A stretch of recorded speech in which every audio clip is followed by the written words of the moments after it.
Olá, você sabia que, em média, um candidato a emprego ele gasta apenas 14 segundos para poder ler um descritivo de uma vaga? Pois é, e você sabia também que 42% dos empregadores, em média, já tiveram que reescrever descritivos de funções para uma vaga? Pois é, isso é sinal de que as empresas muitas vezes estão vendo um descritivo de função como algo meramente burocrático. Quer saber um pouco mais sobre isso e entender o impacto na sua empresa? Vem comigo que eu vou te contar um pouco mais sobre isso.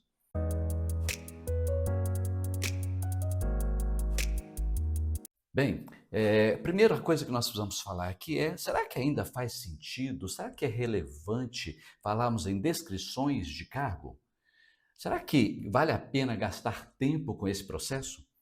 A resposta simples e objetiva é sim, ainda faz sentido trabalharmos e construirmos job descriptions ou descrições de cargo, só que de uma maneira diferente hoje em dia.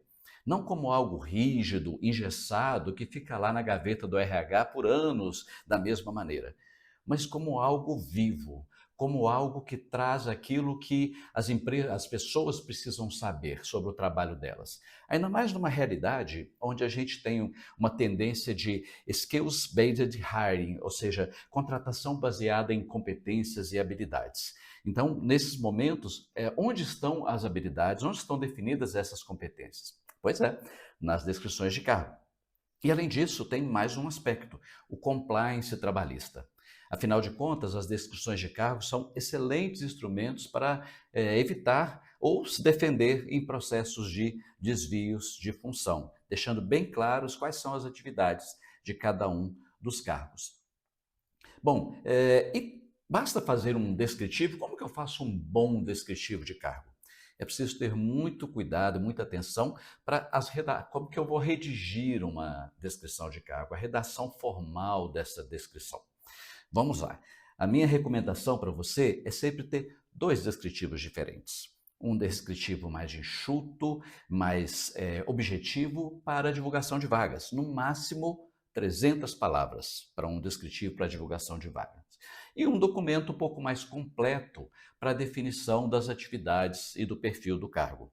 Veja, uma recomendação, dependendo do nível hierárquico do cargo, a gente pode ter uma variação entre 10 a 20 atividades centrais de cada cargo. Quanto mais operacional, menos atividades. Quanto mais estratégico o cargo, um pouco mais de atividades, mas também sem ficar excessivo, sem ficar detalhando os processos dentro de uma descrição. A descrição deve definir claramente qual é o nível de responsabilidade do ocupante daquele cargo. E aí é muito importante escolher bem as palavras.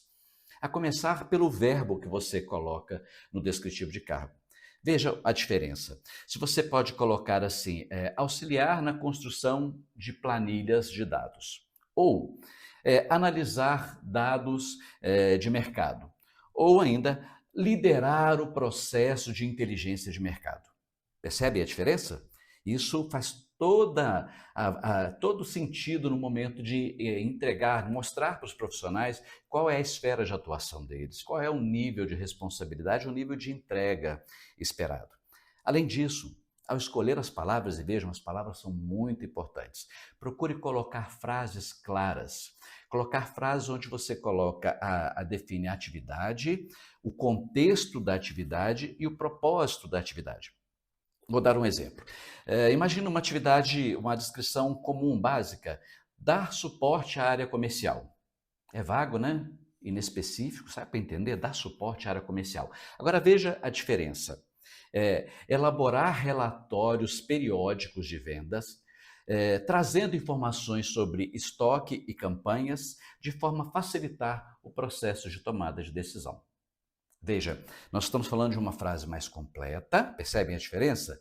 Mas uma frase que não é tão extensa, mas que conta qual é a expectativa daquela atividade, o que a pessoa precisa entregar e para que ela precisa entregar e um cuidado, o contexto na qual aquela atividade está definida. Tá? Então, isso é muito importante, usar bem as palavras. Bom, além disso, falando ainda do uso das palavras, é importante a gente pensar em usar as palavras de uma forma mais neutra. evitar somente pronomes masculinos, a gente sabe da importância disso, da neutralidade, e evitar também jargões, principalmente quando eu estou divulgando vagas, né? Precisamos de um ninja em vendas. O que é um ninja em vendas, né? É preciso usar palavras mais efetivas, mais certeiras, tá? E, mais ainda, falando de palavras, a gente precisa definir bem quais são as habilidades do cargo de uma maneira clara e objetiva. Quando eu estou definindo as habilidades do cargo, eu preciso colocar de uma maneira mais clara e, ao mesmo tempo, inespecífica.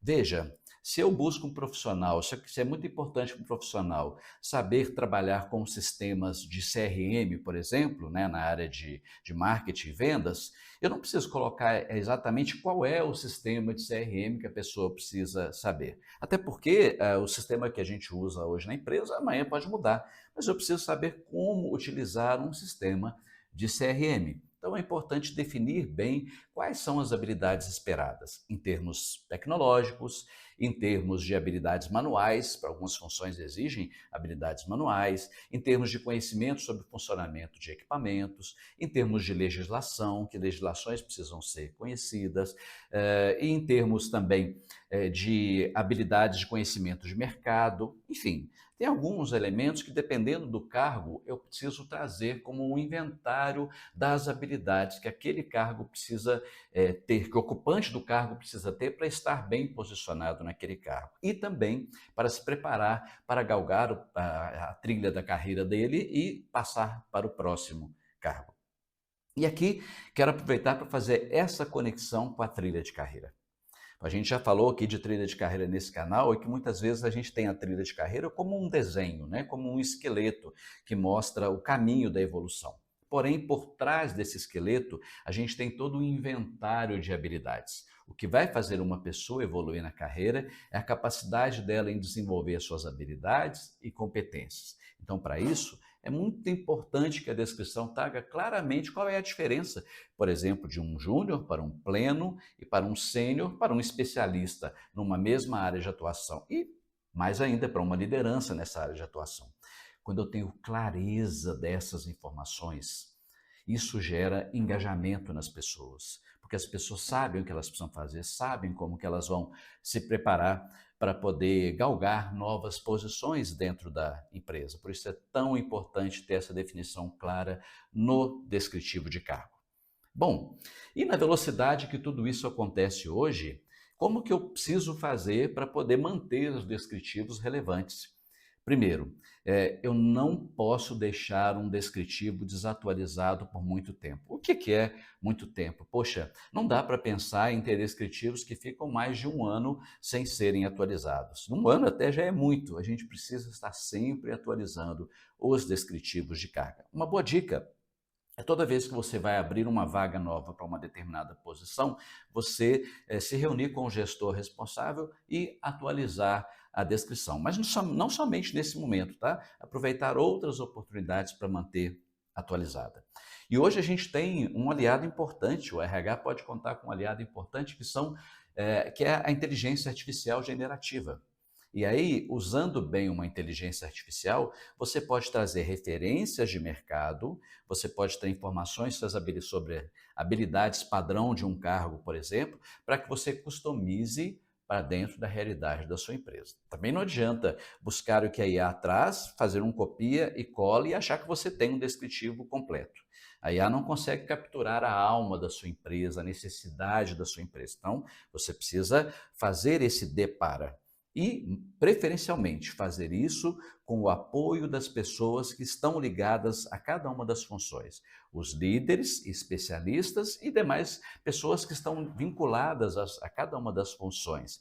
Aí você pode usar a IA como um elemento para te trazer subsídio. E aí você trabalha a partir desse subsídio e faz com que essa informação tenha a cara da sua empresa. Isso também dá velocidade para o processo, porque não adianta fazer um processo longo de descrições de cargo, com muitas entrevistas, com uma série de etapas, que quando você termina, você já tem que começar de novo, porque já está tudo desatualizado. Então é preciso ganhar velocidade no processo, tá? Enfim, São muitas dicas, muitos pontos para que a gente possa trabalhar bem a descrição de cargo. E você, profissional de RH, é um profissional chave para cuidar disso. Mas agora, quero deixar uma mensagem para os profissionais, para você que não é do RH somente. Né? Como que você pode olhar para um descritivo de cargos e como que isso pode fazer diferença para você? Olha, um descritivo de cargos, você não precisa olhar como se fosse uma amarra, como se fosse uma camisa de força, um limite do que eu vou fazer. Não. Olhe a descritivo de cargos como uma inspiração para aquilo que você pode aprender, para aquilo que você pode trazer para o seu crescimento profissional. Especialmente olhe para as habilidades a serem desenvolvidas. Olhe para frente, olhe para os próximos cargos. Olhe para a sua trilha de carreira e veja o caminho que você pode ter para se desenvolver profissionalmente. É isso que eu desejo para você, profissional, é isso que eu oriento para os meus colegas do RH, para que possam fazer esse trabalho e considerar a importância da descrição de cargos. Gostou desse conteúdo? Se faz sentido para você, deixa um like aqui para gente, compartilhe o conteúdo com as pessoas que você conhece e se inscreva para poder receber notificações dos nossos próximos conteúdos. Até a próxima!